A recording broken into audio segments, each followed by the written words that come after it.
Account KPIs dashboard for e-commerce. So in this video I'm going to take you through the dashboard that I use as a high-level view of how my e-commerce accounts are performing.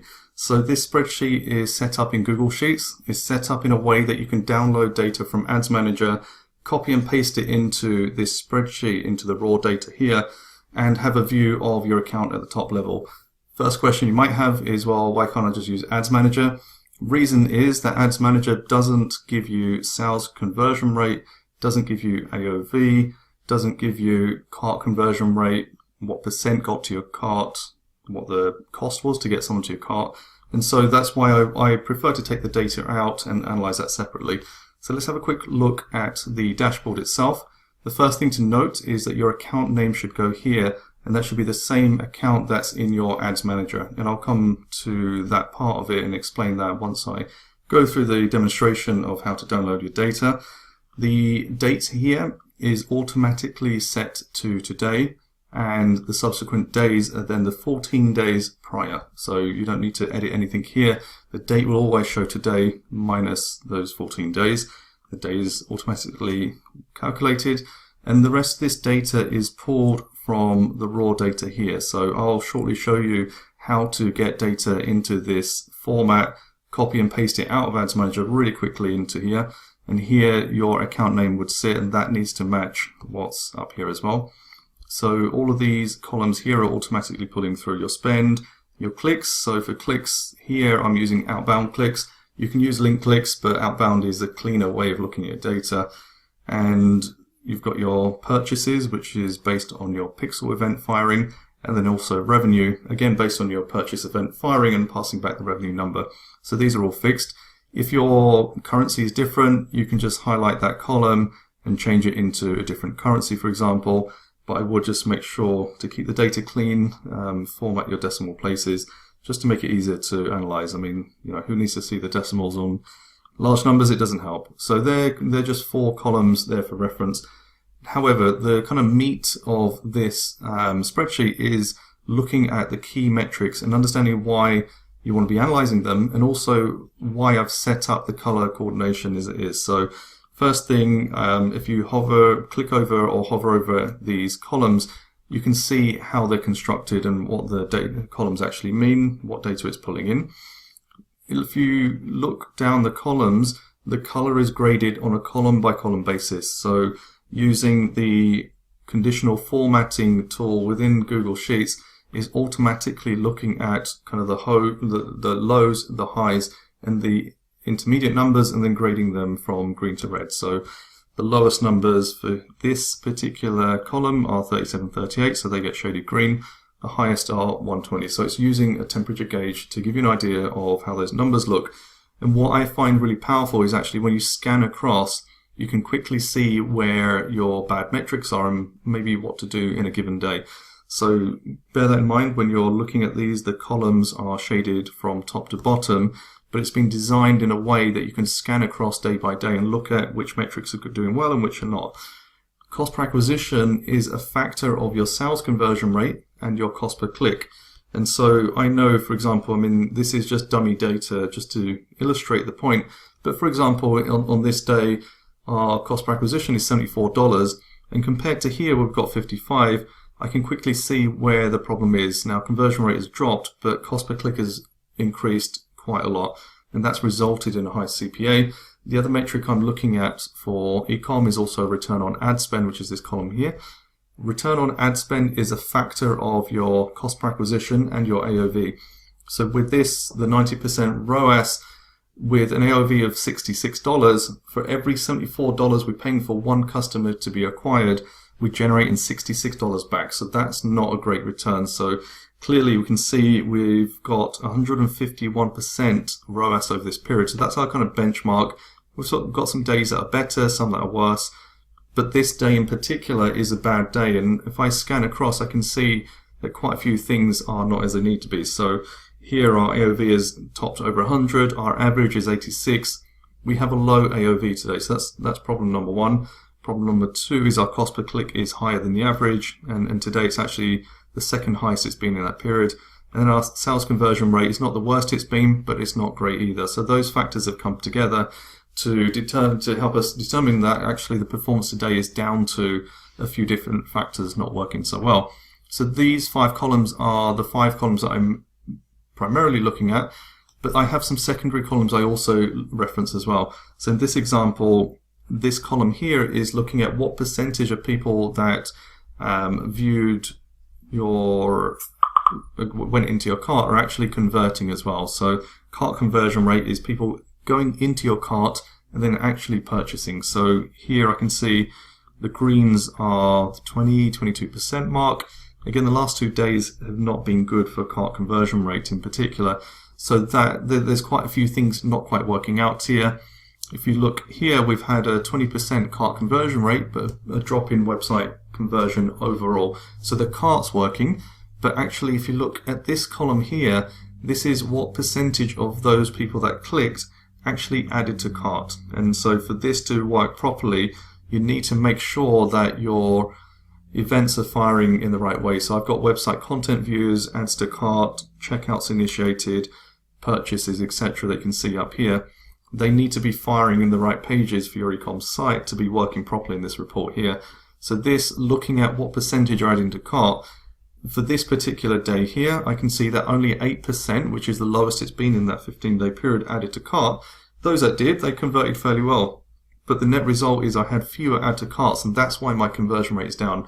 Could it be product? Could it be variants? Could it be something wrong with the product page? For some reason, people have not added to cart at the same rate they have been on previous days. So when it comes to analyzing your performance, the first thing you want to look at is how's my cost per acquisition and how's my ROAS, but then breaking it down into the subparts to look at kind of where the key problems are or where the opportunities are. And for example, in this, if I look at my sales conversion rate, I want to know why that's why that's down. Is it that fewer people have added to cart, or is it that fewer people have converted that are in the cart as well? So that's how I kind of use this dashboard to determine performance as well. Then I have my kind of tertiary metrics, which are just there for reference. So my click-through rate, my registration conversion rate, and my lead conversion rate. So registration and leads, people use it in different ways for different sites. For me, I would use registration for any email collection on the website, and I would use lead for any email collection off of the website. So to give you an example, if I'm running cold traffic campaigns and I'm generating leads through the lead generation objective for cold traffic targeting, let's say I'm giving away a PDF or something to bring people in at the top level, I might track my leads, and then I have a cost per lead here as well. And then my registration for this example is people that have come to the website and actually registered, where I've maybe given away a 5% discount for giving up their email address. So I can kind of measure that here in my cost per reg. So they're kind of my tertiary metrics. They're not really going to influence too much of my decision making unless they're a core part of the program. So if I'm doing big lead gen, big registration capture, and they're down, then I can also look at, are they having an impact overall as well? So these 5 columns are the 5 that I focus on. Looking at the raw data that I'm bringing across, these columns here actually match columns in Ads Manager. And now let's go into Ads Manager and I'll show you how to set up that report and to pull that data through. So when you load up Ads Manager, generally it will load up into the campaign view. Here I just want the account level. So in order to do that, I click on the account overview tab here. And now if I scroll down, I get my data at account level here. The second part of what I want to do is to make sure that I've got the right columns set up in the right order that they are here as well. So I want dates, I want my account name, amount spent, impressions, etc. In order to do that, you need to customize your columns. And so I'm going to show you how to do that. If I just get rid of all of my columns here, and quite a few of them, as you can see. So if I go back, I want my account name, that's fine, it's selected. Date will come through, that's not set here. I want my amount spent and my impressions, so let's do amount spent, impressions, outbound clicks,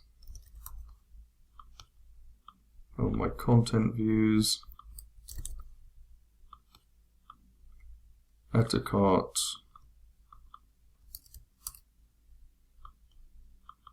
checkout initiated, purchases, purchase value.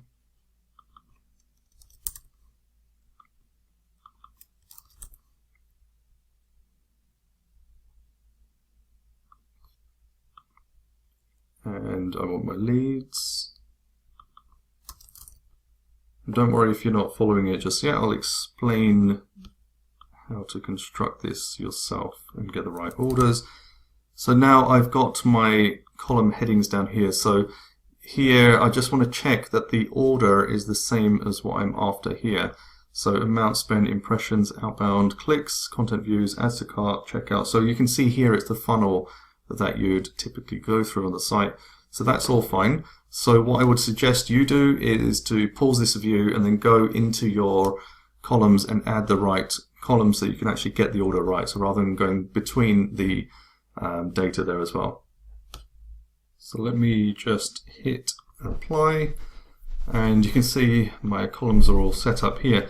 Now that you've got the columns in the right view, you don't want to be going through that same process again. So if you know this, skip through, but just save that view so that you can come back to that view really quickly as well. So what I would do is just give it a name, daily dashboard report, data, whatever you want to call it. Hit save, and now next time when I come back, it's here saved in my report. So if I click out, and let's just say we've just landed on this, I can then hit my daily dashboard report and my columns are there.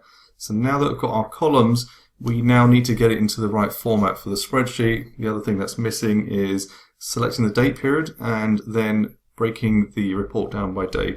So if I just hit 14 days here, my report is 15 days because I want to look at the 14-day trend plus today generally as well. I'm going to hit update there, and then I'll break down my data by day. And this now is in the right format for my report. So I've got my account name, I've got my dates for the last 15 days, and the right columns. Now's the time that you would download this and create your report. Now, one other thing you can do here to save this particular view so that you don't have to keep going back into account and listing your dates, etc., is you can actually save it as a report.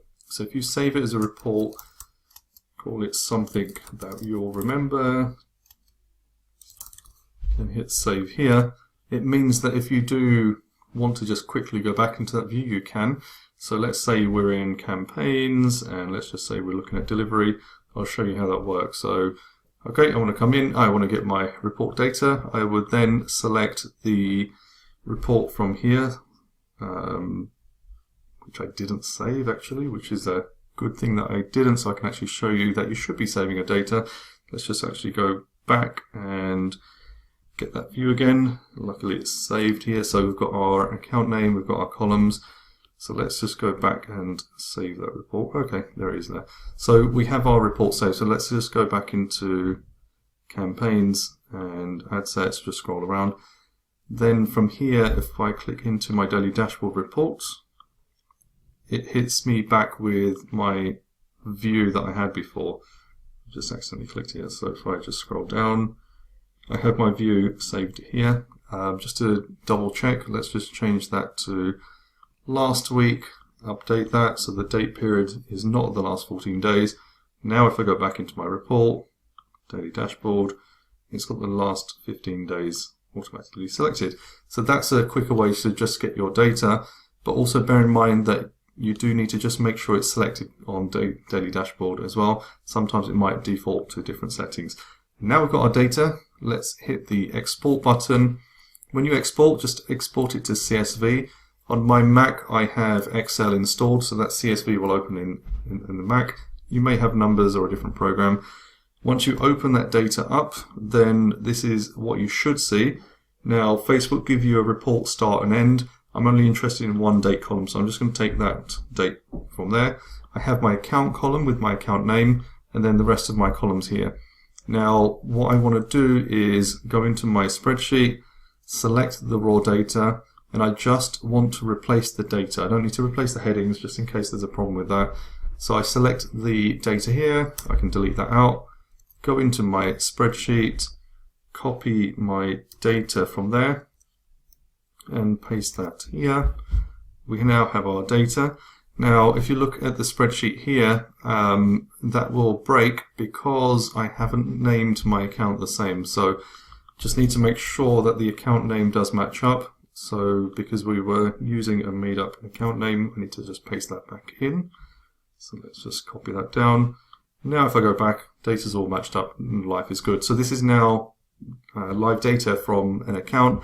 I've taken it from Ads Manager, I've copied and pasted into my raw data tab, and now I can see the live data for this particular account. So what I would be doing is doing this first thing in the morning, so I get the raw data into my dashboard, and then I can do my analysis here. So it shouldn't really take you more than a few minutes, if not just even a minute, to go into Ads Manager, grab your data, download it into CSV, copy and paste that data, and then paste it into this spreadsheet, and then you've got your view. And there's nothing stopping you from doing it within a day as well. So you could do it first thing in the morning, you could do it midday, end of the day, late on in the evening. So you can kind of have a real high level of view of how your account's performing. So here, for example, today, I can see that my CPA is okay, conversion rate's really good, my CPC has increased today, and AOV is fairly stable. So, you know, the key thing here is my CPCs have increased, and that's my area of analysis to find out what's going on. And that's a real quick way of looking at your account health. So this is really kind of top level. How is my account doing? Really quick and easy way of pulling the data from Ads Manager and into your dashboard. There are ways of automating this. So I use a tool called Supermetrics. Within Supermetrics, what you can do is actually pull the data automatically from Facebook and also schedule it to have it updated on a regular basis. So you don't have to do the download from Ads Manager, copying and pasting the CSV. It is a paid tool, so you have this reference as a way of doing it without paying. If you do want to then enhance it, you can use a tool like Supermetrics to pull that data through, and essentially all you would do, so once you know how Supermetrics works, there'll be an add-on installed, Supermetrics, you launch your sidebar, and all you're doing is literally pulling the same data that you've seen from Ads Manager into these columns and loading that through. So that's another opportunity to just speed up your analysis and pull the data you need a lot quicker. So I wanted to show you the more basic way so that at least without any additional tools, you can get going straight away. If you do want to enhance this, then literally pull the data through Supermetrics, and I'll cover that in a separate video.